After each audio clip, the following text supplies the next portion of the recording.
हम ज़्यादातर नई चीज़ों को करने में डरते हैं। कोई भी नई चीज़, फिर चाहे पापा ने किसी नए काम को करने के लिए कहा हो, या मम्मी ने, किसी भाई ने कहा, या बहन ने, किसी दोस्त ने कहा, या रिश्तेदार ने, भले ही टीचर ने कहा, या हमें खुद को ही लगा कि अभी हमें नया काम करना है, लेकिन डरे हुए हैं, सहमे हुए हैं।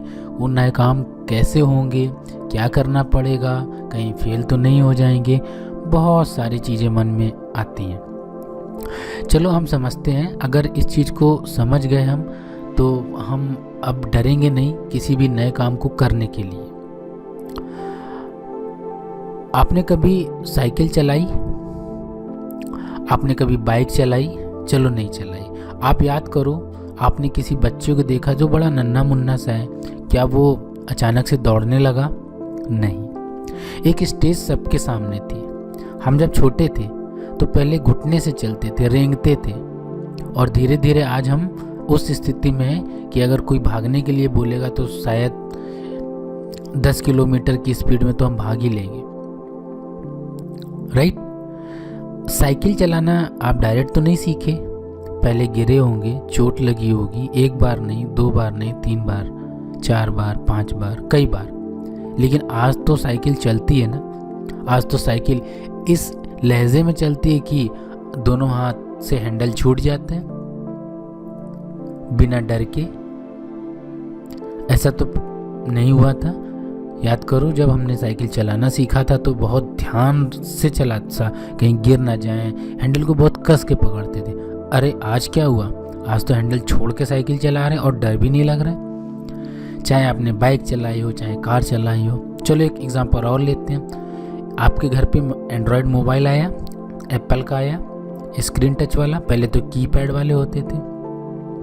तो जब फर्स्ट टाइम आपके हाथ में जो मोबाइल आया था, आपको डर लगा था? बिल्कुल लगा था कि कहीं स्क्रीन खराब ना हो जाए, कुछ गड़बड़ ना हो जाए। लेकिन आज आपने जो एंड्रॉयड मोबाइल चलाया वो धड़ाके से चला रहे, धड़ल्ले से कुछ भी आप खोल सकते हो, कोई भी एप्लीकेशन खोल सकते हो, किसी को मैसेज भेजना तुरंत भेज सकते हो।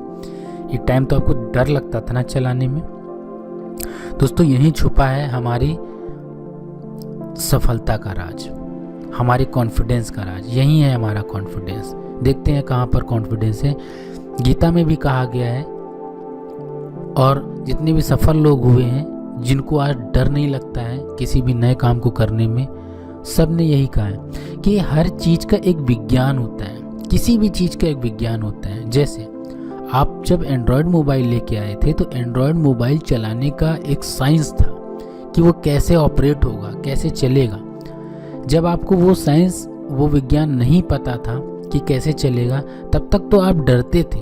लेकिन जिस दिन आपको वो साइंस पता चला, आपको एंड्रॉयड मोबाइल चलाने का विज्ञान पता चला कि ऐसा करने से ऐसा होता है, आपको बिल्कुल भी डर नहीं लगता। साइकिल जब आप चलाते थे, जब आप सीख रहे थे, तब आपको साइकिल चलाने का विज्ञान नहीं पता था, उसका साइंस नहीं पता था कि कैसे चलेगी। लेकिन जब आप सीख गए तो हाथ छोड़ के चला रहे हैं, क्योंकि आपको उसका साइंस पता चल गया, उसका सिस्टम पता चल गया। आपने गाड़ी चलाई, आपने कार चलाई, आप जब घुटने से खिसक खिसक के चलते थे, आज आप भाग रहे हो क्योंकि आपको चलने का विज्ञान पता चल गया, आपको कार चलाने का विज्ञान पता चला। ऐसे ही जब हम पढ़ाई करते हैं तो हमें डर लगता है कि ये सवाल कैसे होगा, ये केमिस्ट्री का ये कैसे इक्वेशन सॉल्व होगी, क्या फॉर्मूला होगा, फला फला फला। तब तक ही वो डर लगता है जब तक हमें उस सवाल को करने का साइंस पता नहीं चलता, विज्ञान पता नहीं चलता है। बस एक बार किसी तरह से हमने वो साइंस पता कर लिया ना, फिर तो वो सवाल लगाने में बड़े मज़े आने लगते हैं। फिर तो ये लगता है एक पेज भर गया, चलो दूसरा पेज भी जल्दी से भर लेते हैं। तो दोस्तों, यही है राज। आपको सारी कोशिश करनी है, किसी भी चीज़ पे अगर आपको पकड़ बनानी है मजबूती से, तो आप उसके विज्ञान को पता करें, उसके साइंस को पता करें। थोड़ा सा टाइम लगेगा, लेकिन एक बार वो टाइम आपने दे दिया ना, फिर आपको कभी भी उस चीज़ से डर नहीं लगेगा। कोई भी चीज़ हो सकती, एनीथिंग। तो बस यही कहा गया है गीता में, और जिससे हमें भी कॉन्फिडेंस आता है कि दुनिया में हर चीज़ का एक साइंस होता है, एक विज्ञान होता है। बस हमें उस विज्ञान को समझने की ज़रूरत है। जिस दिन हम उसके विज्ञान को समझ जाएंगे वो चीज़ हमारी हो जाएगी। चलो अब मिलते हैं नेक्स्ट वीडियो में। चैनल को सब्सक्राइब जरूर करना। Thank you.